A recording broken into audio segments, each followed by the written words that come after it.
إزاي الإسلام ينفع لكل زمان ومكان وفي نفس الوقت بنرجع لعلماء من 1000 سنة وناخد منهم؟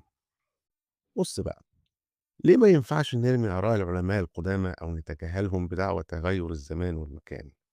لأن ببساطة دول ناس فهموا الدين بعمق كبير جدا، ومش بس فهموه، دول حطوا القواعد اللي نقدر نفهم بيها الدين في أي زمان.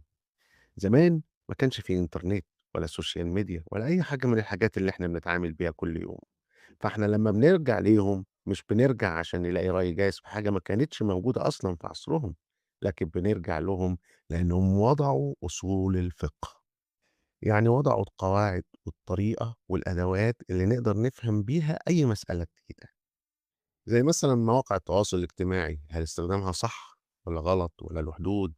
العلماء القدامى ما اتكلموش عنها طبعًا، لكن قالوا لنا قواعد عامة زي تحري الصدق، عدم نشر الأذى، احترام الناس، وعدم التجسس أو الغيبة.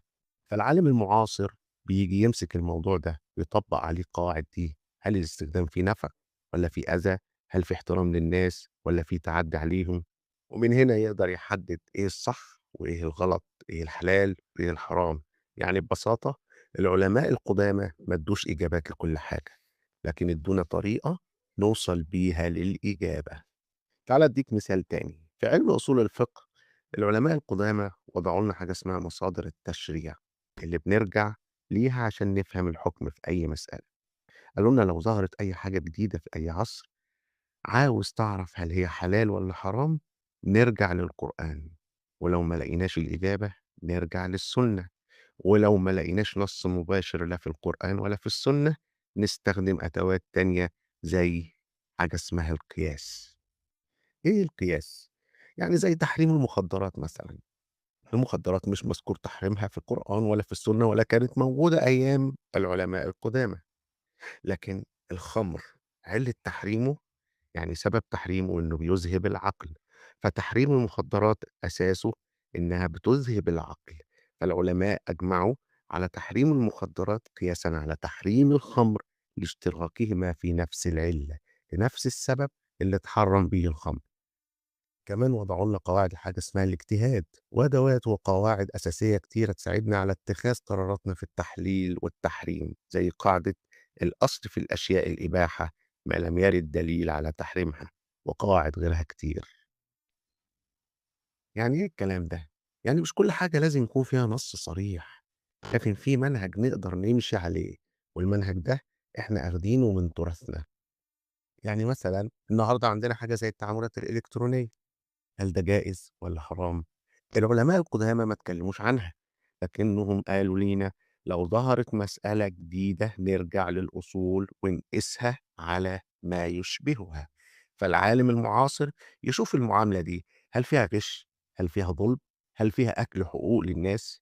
ولو لقاها ما فيهاش غش ولا ظلم ولا أكل لحقوق الناس يحكم بجوازها. يعني العلماء القدامى ما ادوش إجابات جاهزة لكل حاجة، لكن ادونا نظام كامل نعرف بيه الإجابة بنفسنا. طب ناخد كلامهم ونقف؟ برضه لأ. ليه؟ لأنهم نفسهم كانوا بيجتهدوا، ولو عاشوا في زماننا كانوا هيجتهدوا تاني.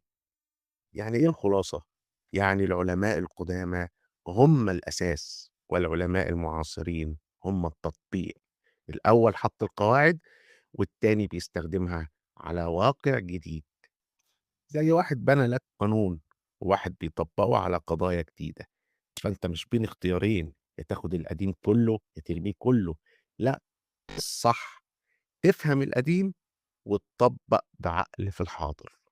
عشان كده الإسلام صالح لكل زمان ومكان، مش لأنه متغير ولا إنه جامد، لكن لأنه فيه ثبات في الأساس ومرونة في الفهم. طب ليه ما ينفعش نتجاهل تراث العلماء القدامى ونبدأ من جديد؟ لأن ببساطة إحنا مش أول ناس تفكر ولا أول ناس تفهم النصوص. العلماء دول قضوا عمرهم كله في فهم القرآن والسنة، وناقشوا مئات المسائل ووصلوا لقواعد دقيقة جدا. فلو تجاهلنا كل ده إحنا مش هنبدأ بس من الصفر، إحنا هنرجع لورا. زي واحد عايز يتعلم الطب فيقرر يتجاهل كل الأبحاث والكتب ويبدأ من دماغه، هل ده تقدم ولا تضييع وقت؟ التراث مش عبء، التراث هو اللي اختصر علينا الطريق. طب وليه العلماء دول فهمهم للدين أعمق مننا؟ مش لأنهم أذكى مننا، ولكن لأنهم أقرب للمصدر وأعمق في التخصص. عاشوا في زمن قريب جدا من نزول النصوص، وفهمهم للغة العربية بطبيعتها مش مترجمة ولا متأثرة بزمن مختلف. وكمان ما كانوش بيشتغلوا لوحدهم، ده كان في نقاش واختلاف وتصحيح لبعضهم. يعني الفهم اللي وصلنا مش رأي شخص واحد، دي نتيجة قرون من البحث والمراجعة. يعني هم مش مجرد آراء، دول أسسوا طريقة الفهم.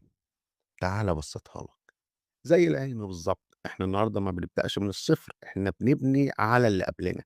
فالموضوع مش هم أحسن مننا، لكن هم بذلوا وقت وتخصُّص وتجربة إحنا ما مرّيناش بيها، وعشان كده بنرجع لهم، مش عشان نقلّدهم، لكن عشان نفهم من أين نبدأ.